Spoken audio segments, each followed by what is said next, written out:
Hello hello hello, good night. হ্যাঁ, এই নাইটটা good হতে চলেছে, তার কারণ আমরা চার মূর্তি মিলে চলেছি একটা অভিযানে। এছাড়াও আমাদের সবসময়ের সঙ্গী গুড্ডি অ্যান্ড বামিন। এখন আমরা চলে এসেছি হাওড়াতে, আর সেখান থেকে ট্রেন ধরে রাতে জমিয়ে কষিয়ে ডিনার করে নিলাম। তোমরা তো ক্যাপশনে দেখেই নিয়েছো চার মূর্তির কীর্তি, আর সেই চার মূর্তি কে কে সেটা তোমাদেরকে দেখানোর জন্যই এই ব্লগটা স্পেশালি বানিয়েছি আমি। কারণ আমরা চার মূর্তি বেরিয়েছি এক অভিযানে, আর সেই অভিযানে কি কি কীর্তি হতে পারে সেইগুলোই আমি তোমাদের সঙ্গে শেয়ার করতে চলেছি। সুন্দরভাবে ট্রেনটা 2 ঘন্টা লেট করে ধীরে ধীরে এগোচ্ছে। মাঝে মাঝে মনে হচ্ছে ট্রেনটাকে পেছন থেকে একটু ঠেলে দিই। যাই হোক, ট্রেনের সাথে সাথে আমরাও 2 ঘন্টা লেট করে স্টেশনে পৌঁছে গেলাম। ভেবেছিলাম সূর্যি মামার আগেই পৌঁছে যাব, কিন্তু না, সূর্যি মামা আমাদের পৌঁছানোর আগেই উঠে পড়েছে। ওহো, তোমাদেরকে তো বলতে ভুলেই গেছি, আমরা কোথায় এসেছি। আমরা এসেছি পুরুলিয়াতে, আর উঠেছি মুরগুমা ড্যামের পাশেই মহুলবনি জঙ্গল ইকো রিসর্টে। গ্রাম্য পরিবেশে স্বপ্নের মতো সাজানো একটা রিসর্ট। এখানে পৌঁছে ফ্রেশ না হয়েই আমরা দৌড়ে চলে গেলাম মুরগুমা ড্যামের কাছে। বলতো, সকালবেলা এমন দৃশ্য দেখে কার না মনটা প্রশান্তিতে জুড়িয়ে যায়। আহা, মনে হচ্ছে যেন এখানে বসেই কাটিয়ে দিই দীর্ঘ সময়। কিন্তু এখানে বেশিক্ষণ সময় কাটালে যে চলবে না, কারণ আমাদেরকে তো বেরোতে হবে অভিযানে। আর তাই তাড়াতাড়ি ফ্রেশ হয়ে ব্রেকফাস্ট করেই বেরিয়ে পড়লাম আমরা অভিযানের উদ্দেশ্যে।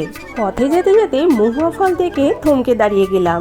এত মহুয়ার গন্ধে চারিদিকে যেন ম ম করছে, গন্ধ শুকে নেশা হয়ে যাচ্ছে। মনে মনে গাইতে লাগলাম, মহুয়াই জমেছে আজ মগো। আর গাইতে গাইতে গভীর জঙ্গলের পথ ধরে হাঁটতে হাঁটতে আমরা পৌঁছে গেলাম মাছকান্দা ফলসে। এই সময়ে মাছকান্দা ফলসই বলো বা পিতিতিরি ফলস বা বামনি ফলস, কোনো ফলসেই কিন্তু তেমন জল নেই। অনেক দূর থেকে দেখলাম তিরি তিরি বেগে একটা ঝিরিঝিরি ঝর্ণা বয়ে চলেছে। ওহো, তোমাদেরকে তো আমি চার মূর্তির সঙ্গে আলাপই করাইনি। এই হচ্ছে চার মূর্তি, আমি, রুম্পা, চন্দনা আর মধুমিতা। মাছকান্দা ফলস দেখে আমরা বেরিয়ে পড়লাম আর একটা লেকের উদ্দেশ্যে। আর এই সুন্দর লেকটির নাম মুড়াভাষা লেক।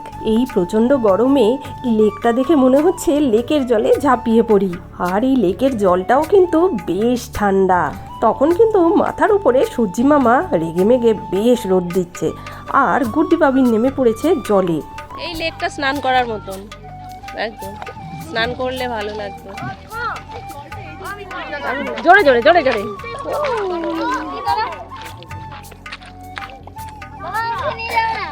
ঠান্ডা।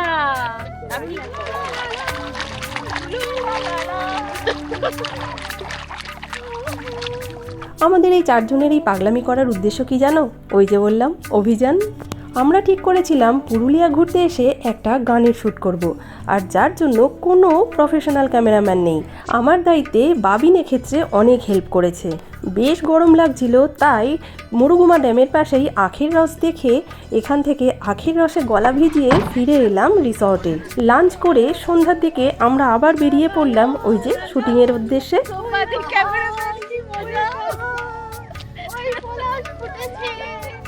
পিছনে বাইক দাদা এসেছে, আবার হবে।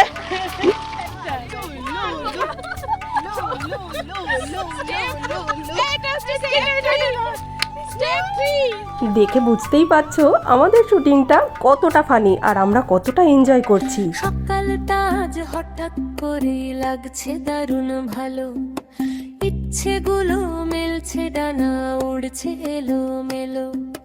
সকালটা আজ হঠাৎ করে লাগছে দারুণ। আমাদের এই মজার শুটিং শেষ করে সন্ধ্যাবেলাতে রিসর্টে গরম গরম চা আর সঙ্গে মুড়ি পকোড়ার সহযোগে সন্ধ্যাবেলাটা বেশ জমে উঠলো। আমরা জমিয়ে মজা করছি, সবাই মিলে আমরা জমিয়ে মজা করছি, মজা। রাতে একটা জমিয়ে ঘুম দিয়ে ভোর ভোর আমরা বেরিয়ে পড়লাম রাজরাপ্পার উদ্দেশ্যে। ঝাড়খণ্ডের রাজরাপ্পা, যেখানে আছে ছিন্নমস্তিকা মায়ের মন্দির। পুরুলিয়া থেকে ছিন্নমস্তিকা মায়ের মন্দির গাড়িতে 2 থেকে 2.5 ঘন্টা সময় লাগে।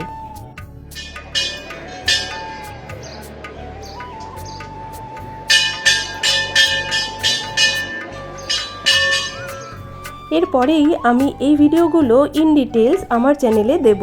ওখান থেকে ফিরে দুপুরবেলা খাওয়া দাওয়া করে জমিয়ে একটা ঘুম দিয়ে নিয়েছিলাম, কারণ সেদিন বেশ মেঘলা ছিল আর ঝিরিঝিরি করে বৃষ্টিও পড়ছিল, তাই দূরে কোথাও আর যাইনি। কিন্তু হ্যাঁ, ওই যে অভিযান, তার উদ্দেশ্যে কিন্তু বেরিয়ে পড়েছি।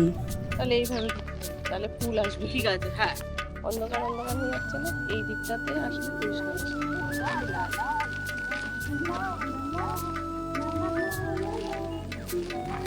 আমার পেছনটা দেখো, ঠিকঠাকই আছে,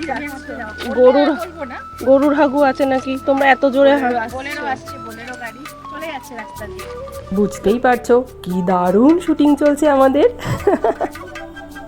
এবছরে কিন্তু পলাশ সেভাবে ঠিকঠাক ফোটেনি, তবে এরই মাঝে যখনই পলাশ দেখেছি আমরা দাঁড়িয়ে গেছি।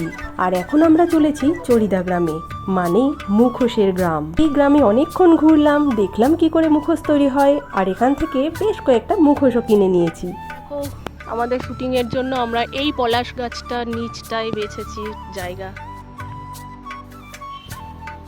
আর একজন পলাশ কুড়াচ্ছে।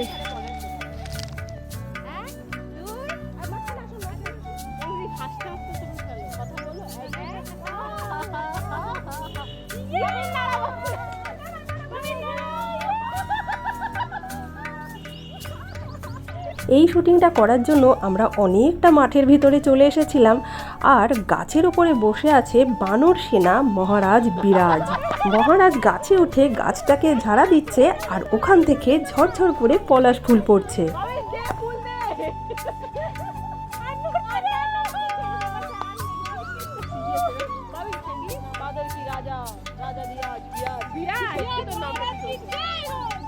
এই আমরা এরকম করে করি, একবার ক্রিস ক্রস করি। আমি এটাই বলি, আমিও পাচ্ছি না। এবার উড়িয়ে দিবি, ওরাও বলবে। হ্যাঁ, ওরাও। এই যে এইভাবে এইভাবে। হ্যাঁ হ্যাঁ হ্যাঁ, এইভাবে। দাঁড়া, আমি দৌড়ি শুরু করব। দাঁড়াও, হয়নি? দাঁড়া, না না, করো করো। গাড়ি আসছে একটা, চলো। এই গাড়িটা চলে যাক, গাড়ি চলে যাক। তোর অফ করতে হবে না, তুই রাখ না। দুটো গাড়ি ক্যামেরার দিকে না সোজা? সোজা সোজা, ক্যামেরার দিকে তাকানো যাবে না। একটু নাচতে নাচতে একটু পা তুলে তুলে করো। কি বলছি, পাটা জাস্ট তুলে, এমনি জাস্ট তুলে। হ্যাঁ না, এরকম করে হাঁটতে হাঁটতে তালে তালে যেতে পার। নাও নাও। গানটা কি চলছে? 1 2 3 গান যে কোথায় চলছে জানি না।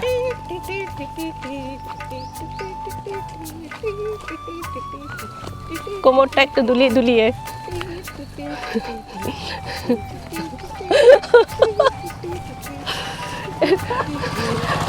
বন্ধ কর বন্ধ কর, বাইক চলে এসছে। হ্যাঁ, এটাই ভালো। এইদিকে দেখে, এদিকে আসো, এদিকে আসো, এইদিকে ঘুরি আমরা। এইদিকে মুখটা করো জানো চাঁদে। হ্যাঁ, ঘোরো ঘোরো। দাঁড়া।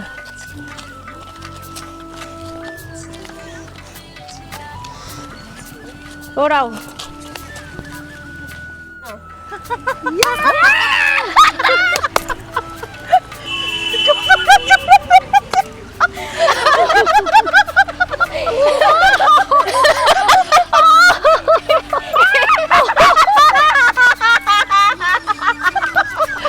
একদম বিন্দাস।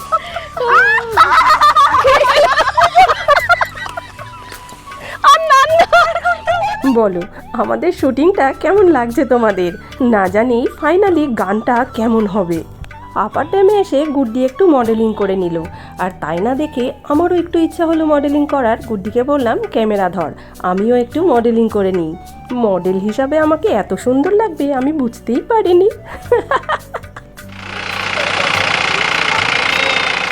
এরপরে শুরু হলো সেই খতরনাক শুটিং, যেখানে গাড়ির দরজা থেকে আমরা হাত নাড়াতে নাড়াতে এগিয়ে চলেছি, আর বাবিন আমাদের ক্যামেরাম্যান। সন্ধ্যাবেলা রিসর্টে এত সুন্দর গান চালিয়ে দিয়েছিল যে আমরা দাঁড়িয়ে না থেকে নাচতে শুরু করে দিলাম। কিন্তু অভিযানের কথা তো ভুললে চলবে না, কারণ অভিযান এখনো শেষ হয়নি। তোমার গানটা চালালে ভালো হতো। এটা কিচ্ছু হচ্ছে না, এর থেকে এটা হাতে এমনি যাবে।